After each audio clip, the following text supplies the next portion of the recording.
On mobile, sorry for any formatting issues. So a long time ago I had a falling out with a friend who liked to cyber harass people she didn't like. Because I knew this, I took precautions on all my social medias and added the two-step verification where it would send codes to your cell phone if someone tried to log in or change your password. Seems like a safe step, right? I never thought about it any further until a few days ago. I get an SMS text from a random number that addressed me by my full first name, which freaked me out a little because the spelling of my first name is pretty uncommon where I'm from. No big deal, maybe it's just an old friend who changed phones. I gave the classic who dis back at them, to which I received an even stranger text back. Oh my goodness, it's you. Are you 18? I have something I want to cash app you. Well, that's weird, I thought. Probably just some scam to hack my cash app.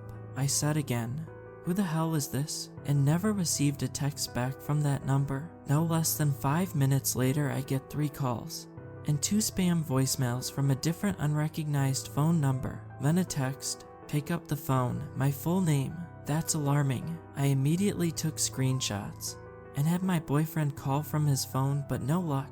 I blocked the number and hoped that was it. Maybe 30 minutes later I get 5 calls from a new number and a new, even more alarming set of texts. I am a 40-year-old man and I am in love with you. I will keep trying to reach you until you respond. I won't stop. I immediately blocked the number and called my parents. Then within 2 minutes he made a new number and texted me again. Wow, I just want to talk to you for 5 minutes. I'll even pay you. But after that, consider me gone. Again, blocked. I alerted my boss, then the text stopped. After work, I filed a police report and bought a baseball bat and set up some security alarms in my apartment. My first instinct was that it was a guy I recently worked with who had been fired recently for sexual harassment. One of my friends who is good with the tech stuff changed his phone number and texted the number pretending to be me on a burner to get some more information out of him. It was a bit of a long conversation, so I'll sum it up by saying this guy basically wanted me to talk on the phone while he jerked off. He called me 26 times and got no answer, so we stopped trying. We assumed that was the end of it. The next morning I get a text from a new number again. He was claiming to be one of my friend's fathers. I started to freak out. Both of my parents and my boyfriend were at work, so he sent his mom over to calm me down and stay with me while I was alone in my apartment. He called my phone and she answered, and all he said in this super creepy raspy voice is please, and then abruptly hung up. I was having a full-blown panic attack at this point, so she called the police department and had an officer come out to update my report. She was still texting the guy while the cop was there, and once she told him law enforcement had been contacted, his whole story changed. He said he doesn't know me or anything about me.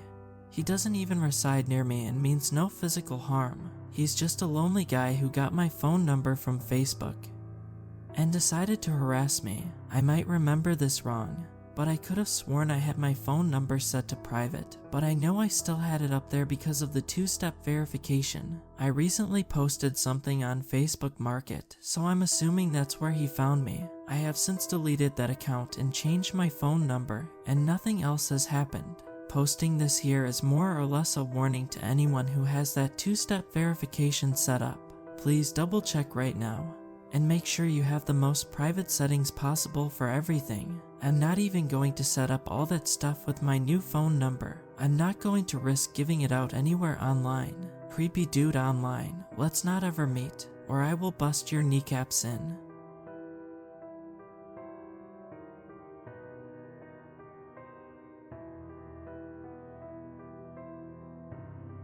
I live in a relatively safe city in Scotland, though I have had several really odd, scary encounters since I moved here 4 years ago. I have been immersed in this subreddit for years. Before ever even creating an account, and TBH I learned a lot from all of the posts I've read over the years. So I have r/let's not meet to thank for my quick thinking. I'm a short, 29-year-old woman and I work in a pub, so I often get out of work quite late on weekends. I usually head home around 2 a.m. I never wear my headphones when headed home at night, so this particular night was no different than usual. Alarm set, doors locked and checked, said goodbye to my colleague, and then we went our separate ways to get home. I usually cross a grocery store car park to get home. It's well lit. And that night something struck me as odd. There were a couple of cars parked there, which is normal, but something just felt off. I looked over my shoulder and clocked a guy in a hat walking a distance behind me. This wasn't weird, but I decided to keep an eye on him nonetheless. I exited the car park to the main road that I lived off of, but still had a good mile or so to go before I reached my flat. I checked over my shoulder again, and sure enough, this guy was walking the same direction as me. The distance between us was starting to close, so I decided to cross the road I usually did at this point anyway. Looking over my shoulder, I was able to not only look for traffic coming, but I was also able to keep an eye on him. I crossed the road and didn't bother to look back for a few minutes, assuming he had stayed on the other side. But I began to hear footsteps approaching. I glanced over my shoulder and saw this guy was about 20 feet behind me. I had a soft drink in a glass bottle in my bag, and figuring I was overreacting, but better safe than sorry, I stuck my hand into my bag and gripped the bottle. Another 45 seconds, and this guy was close enough to touch me, but he slows to my pace and says, "Hello, how are you?" I ignore him and don't respond. I long ago gave up on pretenses of being polite if I feel uncomfortable. A stranger's feelings matter less than my feeling of safety in any given situation. But he persists in talking to me. "Hi, are you going to work?" No, I was being short with him. "Are you going home?" "Yes," I said coldly. "Do you live in this direction?" I just looked at him. He tried again. "Do you live off of this road?" "Where do you live?"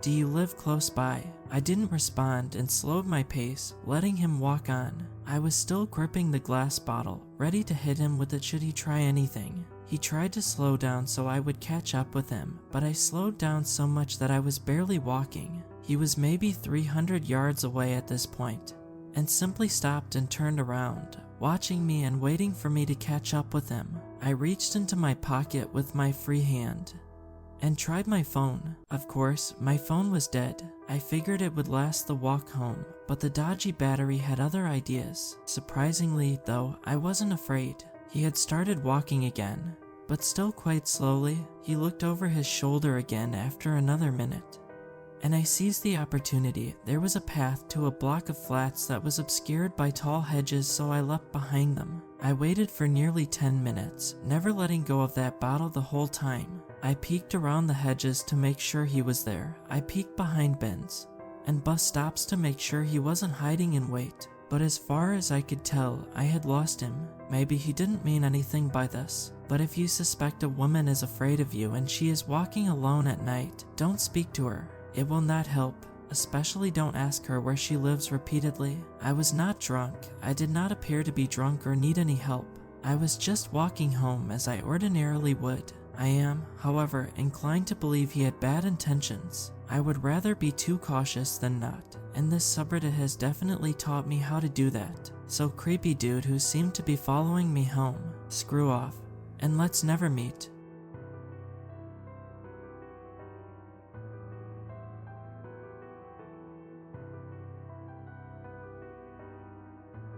Last night, my husband woke me up at around 11:50 to tell me that someone has been knocking on our door and ringing our apartment doorbell for about 10 minutes on and off.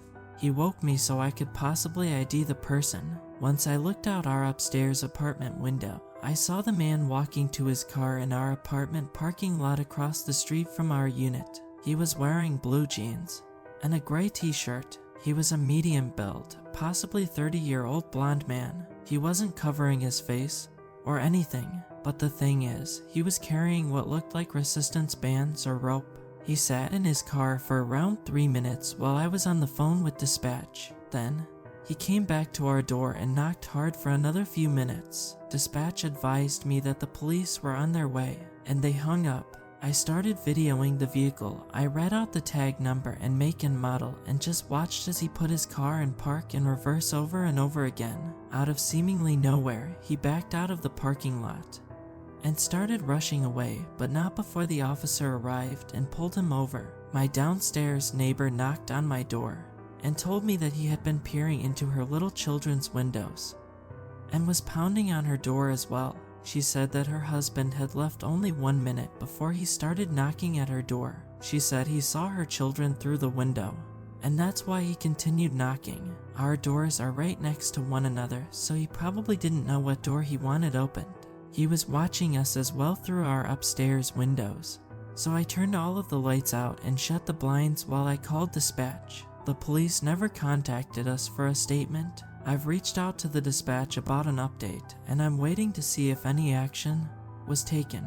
We're keeping our eyes peeled to see if he's been following us. I'm replacing my porch light bulbs with motion detectors and putting bars in our window and door tracks. My neighbor and our families are panicked, to say the least. He was outside for about 25 to 30 minutes. To the knocking man with bad intentions, let's not meet. Update: I am trained in firearm usage and now live in a state where I can open carry. And the background check is really quick. We are going this weekend to get a firearm. My husband will be taking some classes, as he came from somewhere where owning a gun is illegal, so he's never handled one. I am still waiting on a call from the responding officer. I have his badge number and name, so if they don't reach out to me today, tonight he might work third shift. I will call the substation. If they didn't do anything, I will go ahead and make a suspicious person's case for the paper trail. We had no odd encounters last night. However, while I was looking at the video I remember that car. I was walking my dog at 8 p.m. a week ago for him to pee, and this car was driving really slow through the parking lot and parked a few spots down from where I was letting my dog sniff. They just sat there with the car running. When I tell you my ears started ringing, and I got an awful feeling, I'm not joking. I turned around and went home, didn't give my dog the chance to pee, and shut every door and window. I think this man has been staking out our apartment building, me and my neighbors. I think he wanted to get in where those children are. I'll update more when I have new information. Update 2. It's been a week since the incident. I called dispatch today because I never received a follow-up from the responding officer. A sergeant from the PD called me back to give me more information. He said that they pulled over the man, ran him to make sure there were no warrants, and asked him what he was doing. He told the officer that he was meeting up with an acquaintance. The officer let him go with no further questions. Not only that, the responding officer is also a sergeant. I about lost my mind. The sergeant I spoke to today stated that he should have looked into it more. It was obviously an attempt at burglary, sexually motivated, and are with intent to commit a felony. The responding officer is supposed to call me tonight when he gets on duty. I'm livid, honestly. Zero due diligence for this case. But there's not even a case. No case number, just a documented police contact. I'll give more info when I have it. Final update: the officer finally called me. Here's how the conversation went. Hello? I answered groggily. It was well past midnight. Hello, miss. I was told you have some questions about an incident a few nights ago. Yes, about Thursday. I wanted to know what that man told you he was doing. You know, he was looking in windows and carrying potential restraints. I'm not sure if that was relayed to you. I stopped him, ran his tags, and he told me that he was meeting up with a guy from a dating app. He seemed forthcoming and open with his motive for being there. Meeting up with someone. He was meeting up with someone by looking in windows, knocking on 2 different doors for 20 minutes. I was shocked and still not fully awake. Like I said, he seemed forthcoming and honest with me. So was Jeffrey Dahmer was the first thing that came to mind. With resistance bands, like workout bands. He had lots of belongings in his car, so he probably just had them in there, right? But bringing them to a hookup, knocking on multiple doors. He saw the little girls through the window. He waited until my neighbor's husband left until knocking. That's on tape, officer. I checked in with the apartment management after the incident. Well, I'm familiar with this individual, and I've been doing drive-thrus of your complex to make sure he doesn't come back. I haven't seen anything. If you don't have any more questions, I'll let you go, ma'am. Doesn't make sense to me, but thank you, goodbye. And I hung up. I don't have much to say. I just feel so weird about that conversation. Nothing new has come of the situation. I haven't seen the man or the car. My mind is blown at the lack of follow-up or due diligence. I live in a suburb. It's not a busy one either. The PD has a small jurisdiction. Guess I'll have to protect myself.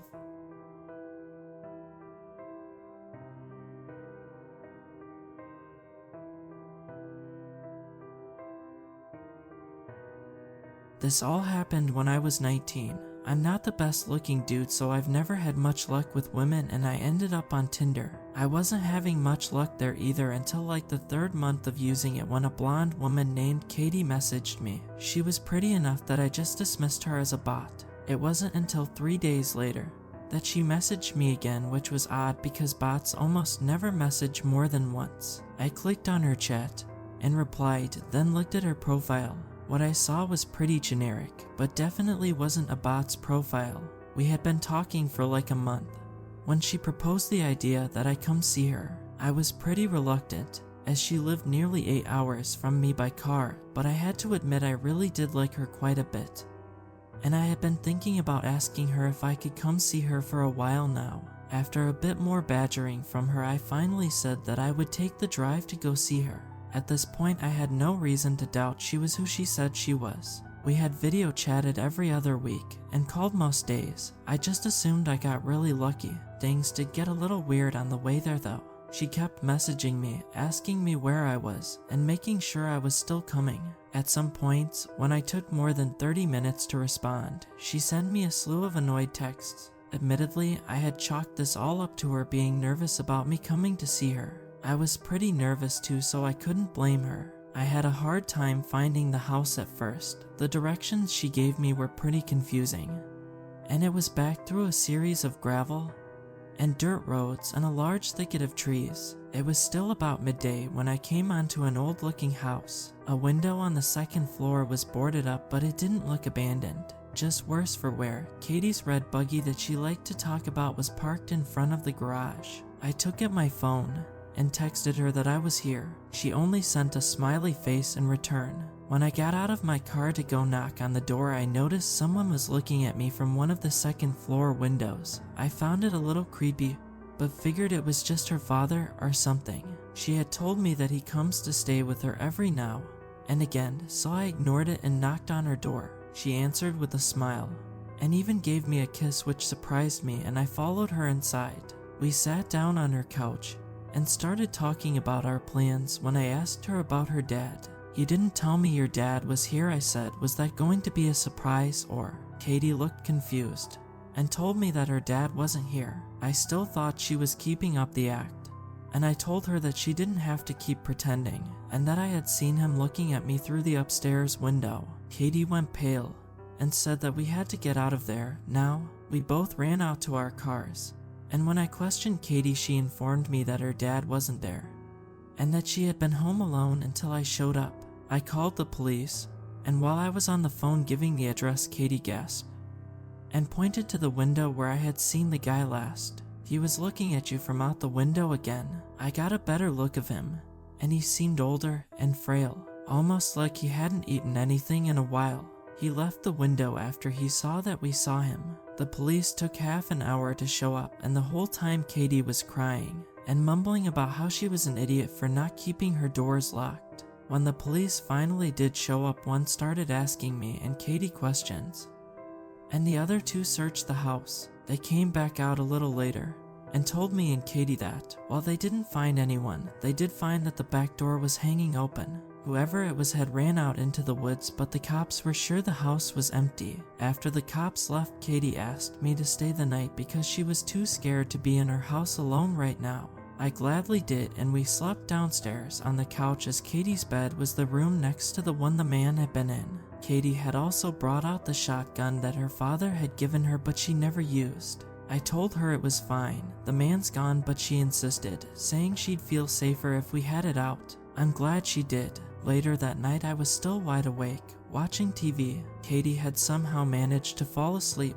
From the kitchen, I heard the sound of a door knob being turned. At this point, I wasn't even scared, I was just pissed. I flipped on the light in the kitchen and pointed the gun at the kitchen door, and there he was. The guy that had been in the house before was standing on the other side of the glass door. He looked shocked, and I'm glad we had locked the door. The man unfroze and yet again ran into the woods. I woke up Katie and told her what happened and called the police yet again. When they arrived, they did a sweep of the woods and found no one yet again. They told Katie and me that it'd probably be a good idea to stay somewhere else for the night. Me and Katie said our goodbyes. She was going to stay at her friend's house and I was going home. I left a little after Katie did. I was on the phone with my brother telling him about what happened. My headlights were on. As I was talking, something caught my eye. That man was standing at the corner of the house just watching me. I gunned it out of there and didn't even bother calling the police again, but I did text Katie, and she said she was going to call them again. I don't think Katie ever even went back to that house alone.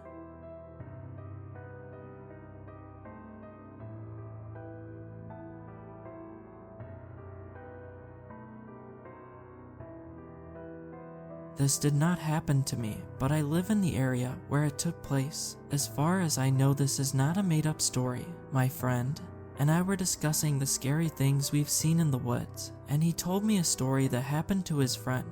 So this guy was with 5 of his friends spending a few days in a cabin hunting and trapping. They were not drunk but had a few beers to unwind one night. So one of them goes out to the outhouse to go to the bathroom, and he swears that off into the woods he hears the faint sound of a drum beating. So he finishes in the outhouse and goes into the cabin and tells his friends to come check out this sound. So they all grab their rifles and walk out the ridge their cabin was on and down the hollow behind it and back up the other side. It was a pretty rocky area, so the sound traveled far, and they could tell that just over the hill was where the sound was coming from. So 5 of them spread out about 50 feet apart and walk up to the top.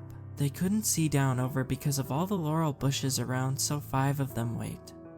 And one of them sneaked down through to see what it was. When he got there, he stood and watched for about 30 seconds to a minute before he turned around and went to his friends as fast as he could, telling them he saw evil and they had to get the hell out of there right then.